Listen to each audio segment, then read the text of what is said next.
Got this on here. Today I'm reviewing my pedals.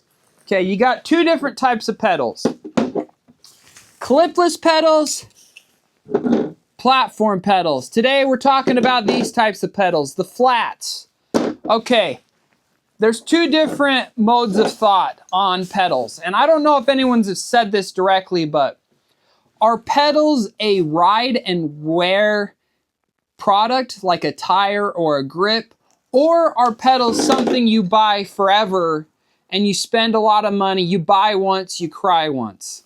You know, and I've had trouble answering this question, and I've been searching for the answer for years. So, do you want to buy once and cry once? Here is the Tooth Waveform pedal. I bought this 2 years ago, rode it a lot. You see it's scratched up. It still spins. You can buy rebuild kits for these, but you know, they don't grip my pedal as well as these HT pedals do. So part of this review is I have decided this is the best pedal for almost all riders who wear flats, is this HT pedal. I have a set new here.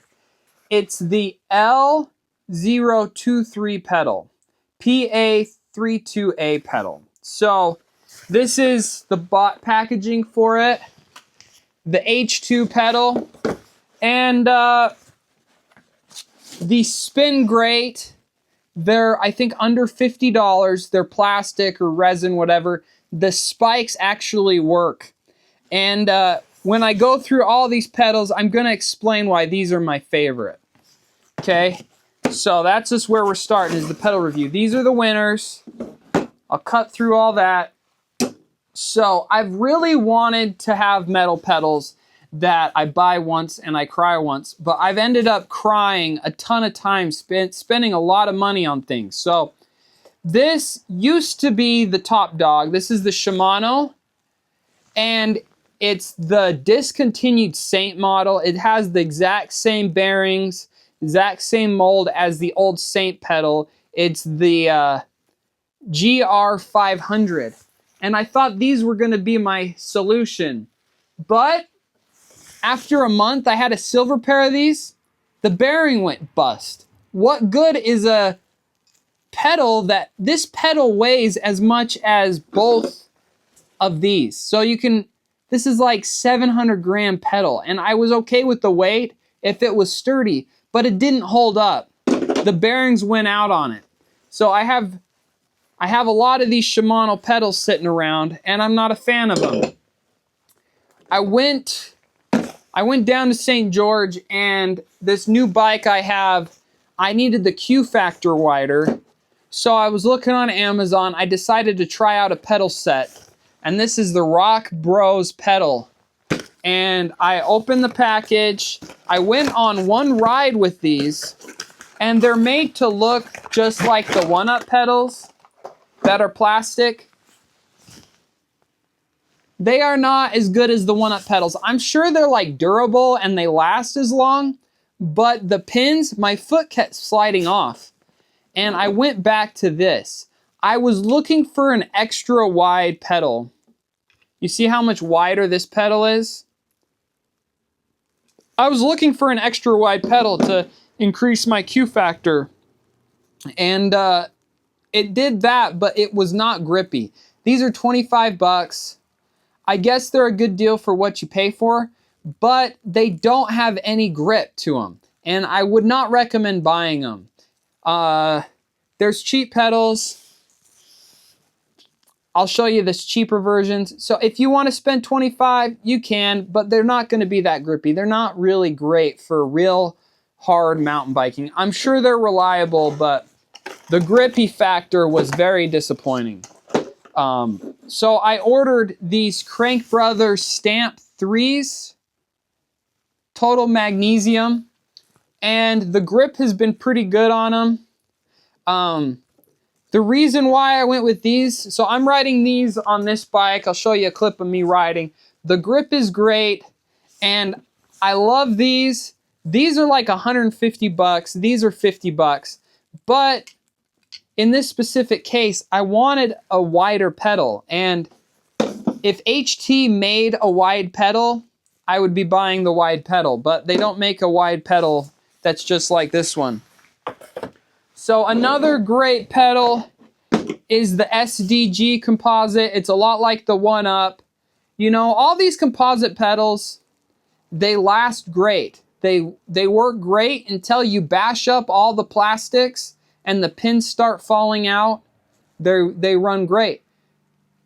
And for me, I ride every day, 6 days a week, and it would take me a year or two to wear out at one of these pedals. And that's the question is, you have these high-end pedals, they're $200 a pop. Are they gonna last 4 times as long as the HT pedals? You know, they have rebuild kits and all that, but you see, they're still getting smashed on rocks, you know. They're still getting wear and tear. And I want to be in the buy once, cry once crowd with pedals, but through the years, I think pedals are best served as a wear and tear item. Buy a few times and never cry. That is my take on pedals here today. And I could get into pedal shoes. I used to be a mountain bike shoe fanatic, but you know, these are my mountain bike shoes. They're Keens. You can see the bottoms ripped up about pedals. I have 510s. I've had mountain bike shoes, and you know, I'm not a fan of mountain bike shoes, especially for the type of riding I do. I just wear my Keens. I'm done with work for the day. I just put on my hoodie, my sweater, put on my jacket. I wear the same pair of shoes I wore all day. I go out and I ride my bike. I don't fuss. Yeah, having a special pair of shoes for flats, it feels silly to me, you know. So the first 10 years I mountain biked, I used clipless. And I used high-end carbon shoes to go mountain biking in. And I am going to tell you the truth. Clipless pedals make you faster. And they make you significantly faster. Like if you go out on a 3-hour bike ride, you'll be a few minutes faster pedaling with clipless pedals, because you're going to have all the energy that goes into your foot is going towards the crankshaft, and you will gain pedal efficiency if you go clipless. The issue that I decided a few years ago, I was done wearing silly fancy shoes. I was done wearing bike specific clothes to go out and ride my bike. I was done with all that hassle, and I wanted to streamline my ride process in and out the door and on my bike as fast as possible and back to life as fast as possible, less clothes to wash, because every minute you spend prepping for a bike ride is a minute that you could be out riding your bike. And you know, I don't go as fast as I used to go when I used to have the carbon shoes and the clipless pedals, but I will tell you, I get out and ride my bike. I have 2 kids that are under the age of 6. I still get out and I ride my bike, and going fast is something that I have just decided is not worth it. It is not worth navigating the extra loads of wash, the extra changing time to get your pet clipless shoes on. So my ride style is I ride flats, I ride in my shoes, in my shorts that I was wearing the whole day. I go out and I ride. You know, I've been in this shirt the whole day. I go out and ride in my regular shirt, and I get my ride in. And if you want to look at how much riding I do, I have my Strava linked. You can see that I'm not fast, but I climb at least 490,000 feet in elevation every year, and I'm out at least 5 days a week, out riding my bike, getting to love the trails, getting out into nature, and part of that is attributed to switching to flat pedals and saving time. But that's my pedal review. This is my recommendation. Zoom up on the box. These HT pedals are the best plastic pedals I've used. I had a friend, Dusty, Hubsessed. He makes custom wheels, and he turned me on to these pedals, and I think they're the best value, the best pedal, the lightest weight, sturdy. And if you're looking for a new pedal, I would say go with that over all these other pedals. You know, maybe if you need a specifically extra large pedal, you might want to go with the Crankbrothers. I have not used the Crankbrothers long enough to vouch for the reliability though. So anyways, thanks for watching everybody and have a great day. I'll climb over my table and turn off this camera.